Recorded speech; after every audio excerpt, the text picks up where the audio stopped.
Okay, you're probably getting sick of these show and tells here, but I came across another piece of Stampscapes history, and this is something that has to do with starting a company and kind of figuring out plate layout, stamp sizes, etc. Okay, so I worked for a Stamp of the Hand from 1987 through kind of around 91 or so, maybe 92. I was working for them, but I started kind of planning Stampscapes around 1992 or so, but I was still teaching a lot of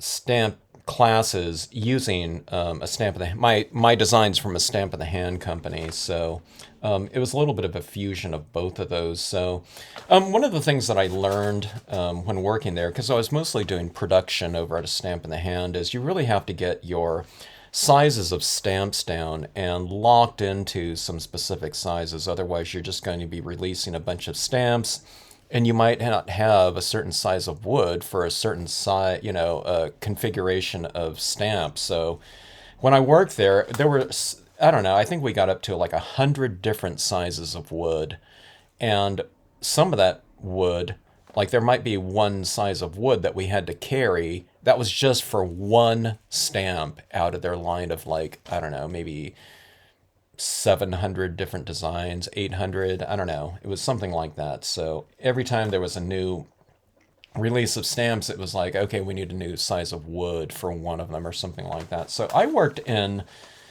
said, I'm not going to do that because it's just too much to try to keep track of, and to, just constantly have certain sizes of wood on hand for when you need to make up that stamp. So I came out with these one, two, three, four, five, six, seven sizes of wood. Later on, I would come out with an H size that was just for one design, but that was for the Seaside Cove, and it was kind of a, I don't know, it was a very functional stamp. It still is, but it was kind of a novelty stamp because it was like the largest rubber stamp ever made. Art rubber stamp, that is. Okay.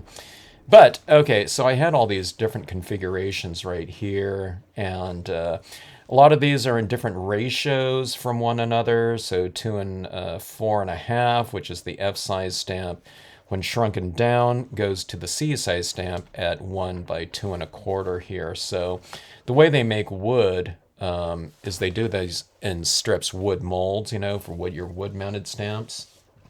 Okay.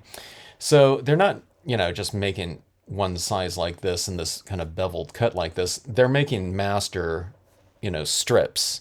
And then you can have these chopped down, this width right here to whatever size you want. Okay. And so not only that, there were, specific sizes of width here. So 3/4, 1 inch, 1.5, 2, and these ones are 2. And I have a 3 inch here. So we're only talking 1, 2, 3, 4, 5 different widths. Okay.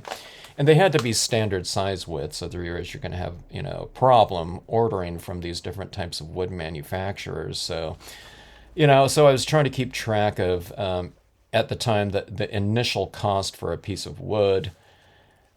Figuring out the cost for a piece of rubber was really, really difficult because I'll show you what that looks like coming up here later. But, the plates plus the cushion and then indexing, that was just however long it took to hand index a piece of wood, which is different for these different sizes. Really difficult to try to pinpoint that cost right there. But it was all about time with that one.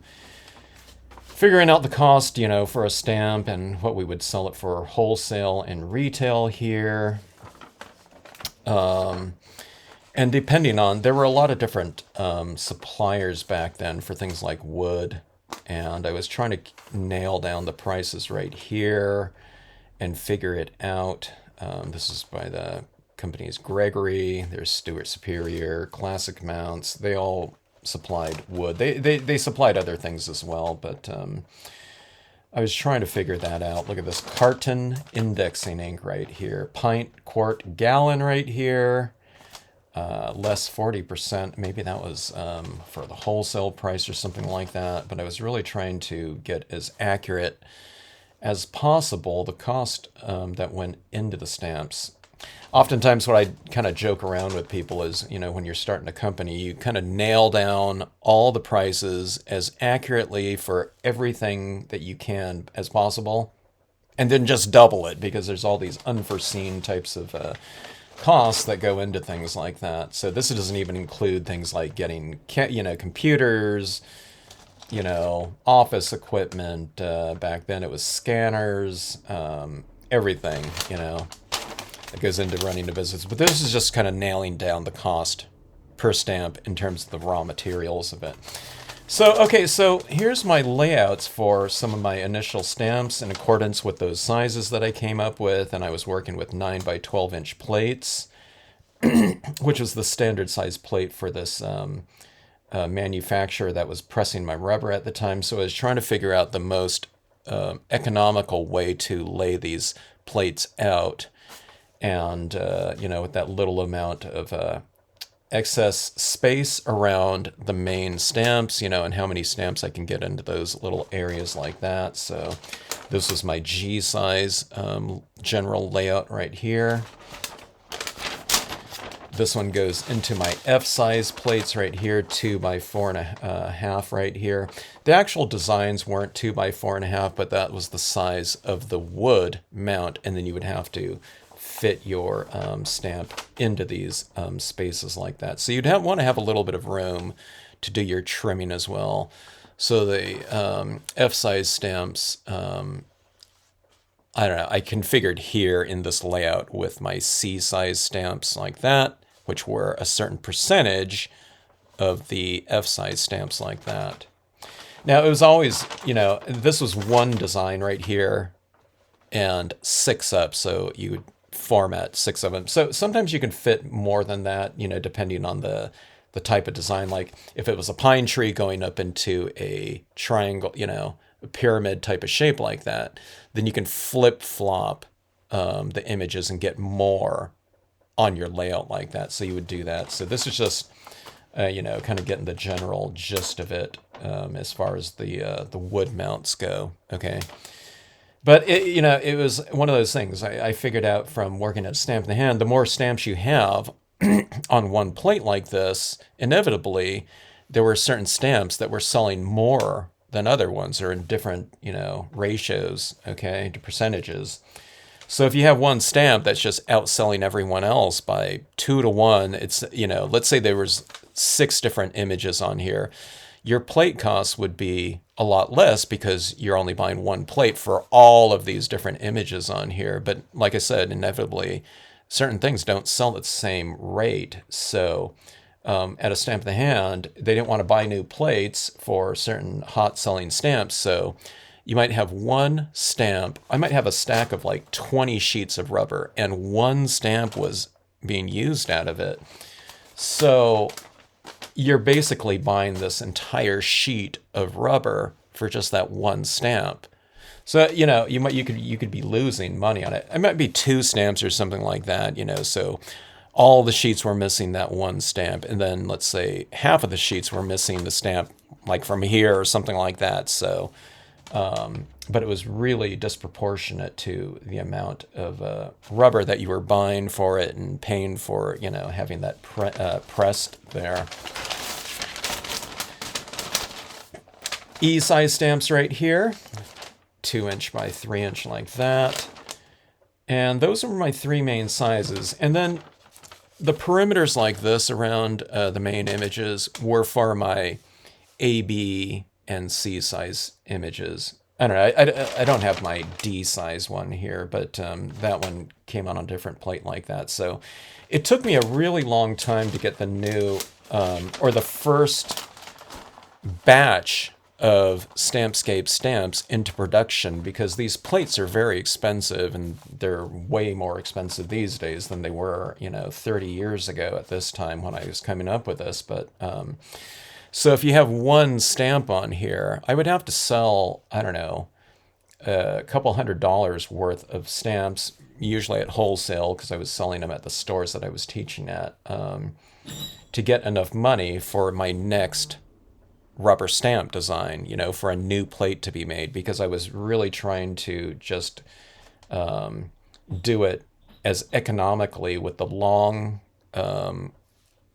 goal in mind. I was doing this for the long range so that I wouldn't have to be making more plates up again for a specific design that's outselling other ones. So it just took forever.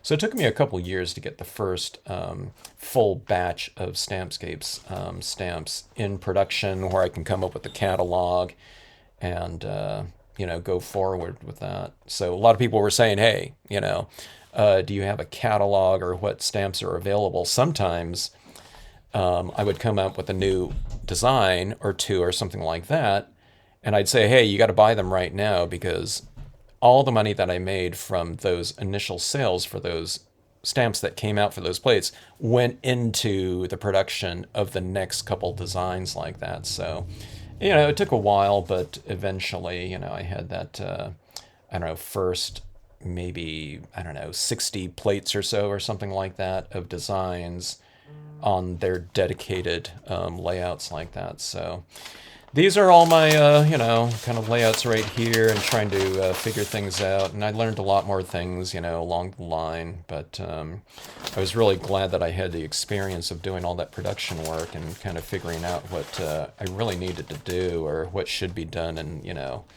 planning kind of the first line for Stampscapes. So,